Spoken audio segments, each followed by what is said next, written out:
mereka, orang-orang yang bukan pribumi Indonesia, menganggap kita pribumi Indonesia adalah sebagai budak-budak mereka. Berani nggak tes DNA? Berani nggak tes DNA? Berani nggak tes DNA?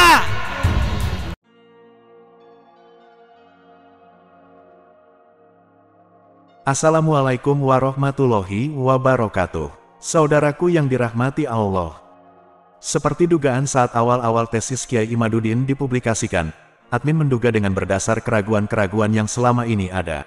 Ditambah data-data ilmiah Kiai Imaduddin, saat itu admin menduga bangunan nasab Habib-Habib Ba'alawi yang terlihat megah dan menjulang tinggi, akan roboh pada saatnya.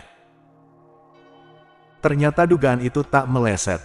Bangunan nasab Ba'alawi yang megah menjulang tinggi akhirnya runtuh. Mengapa bangunan yang selama ratusan tahun nampak kokoh dan megah akhirnya runtuh? Tak lain karena, bangunan nasab Ba'alawi dibangun di atas pondasi yang rapuh. Bangunan yang telah menjulang tinggi dengan struktur yang kokoh itu, ternyata tak ditopang oleh struktur pondasi yang kokoh pula. Akibatnya, pondasi nasab Ba'alawi tak sanggup menopang struktur di atasnya yang mengakibatkan seluruh struktur bangunan nasab Ba'alawi runtuh. Nasab Ba'alawi runtuh dari kajian pustaka, baik kitab-kitab nasab dan sejarah, dan yang lebih meyakinkan adalah dari kajian ilmu genetika, yaitu tes DNA. Tes DNA saat ini sudah mampu membaca nasab seseorang dengan sangat presisi dan akurat. Dari kajian tes DNA, Ba'alawi mustahil sebagai keturunan Rasulullah. Karena hasil tes DNA dari beberapa Habib, dari klan Ba'alawi yang telah melakukan tes DNA terbukti mempunyai haplogrup yang berbeda dengan haplogrup Sayyidina Ali. Meskipun Habib-Habib dan lembaga resmi yang menaungi mereka Robito Alawiyah enggan menanggapi apalagi melakukan tes DNA.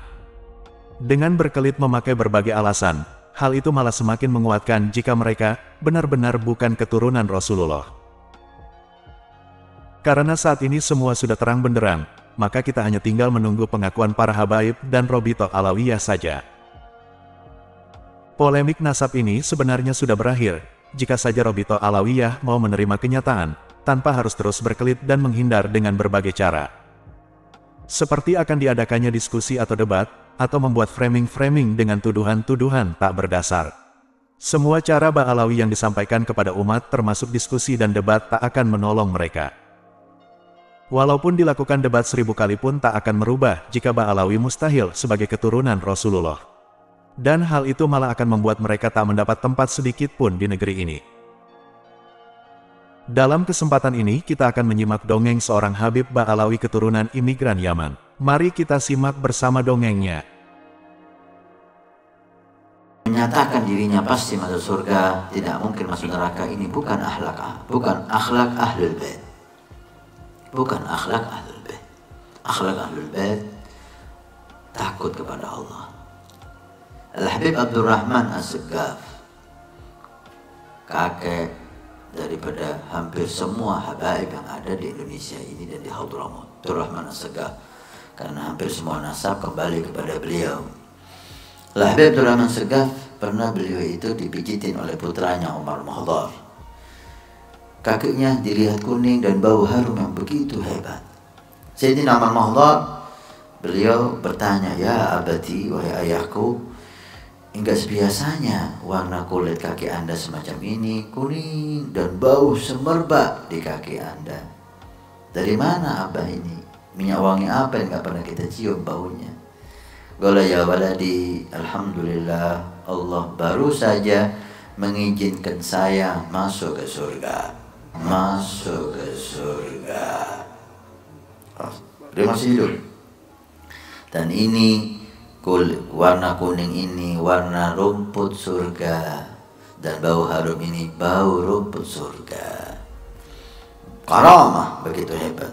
Karamah begitu hebat. Tapi setelah itu beliau menangis dengan dahsyatnya. Ditanya, "Kenapa kok menangis ya Abah? Ini kemuliaan, ini karamah. Anda masih hidup, diizinkan masuk surga." "Saya takut ya waladi, saya sekarang dimasukkan surga, tapi nanti setelah mati saya masuk neraka."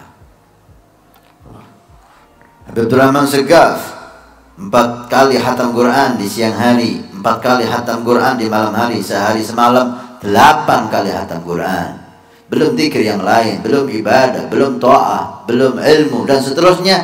Karamah begitu hebat, masuk surga ketika beliau hidup, masih takut masuk neraka. Anak takut ini istidrajan min Allah. Sekarang saya masuk ke surga, tapi nanti saya masuk neraka. Ini akhlak Ahlul Bait, masih tetap takut masuk neraka. Maka itu bukan akhlak Ahlul Bait, dan itu sangat tercela jika keluar dari Ahlul Bait. Tapi selain Ahlul Bait, hendaknya husnul dzan. Hendaknya husnul dzan seperti yang dilakukan para ulama kita, para solihin kita, para kiai kita. Husnul dzan kepada nasab yang mulia ini, mengambil ayat Al-Quran, innama yuridullahu liyudhiba ankumur rijsa ahlul bait wa yutahhirukum tathira. Allah ingin mensucikan kamu wahai ahlul bait dan membersihkan kejelekan kamu dan mensucikan sesuci-sucinya. Enggak mungkinlah setelah Allah mensucikan akan dimasukkan neraka. Ini madhab, ini akidah, ini akhlak para ulama, para solihin yang bukan ahlul bait. Maka alangkah indahnya Ahlul Bait meniru akhlak para nenek moyangnya, para kakeknya, takut kepada Allah, takut dari neraka Allah, mengagungkan apa yang diakui oleh Allah.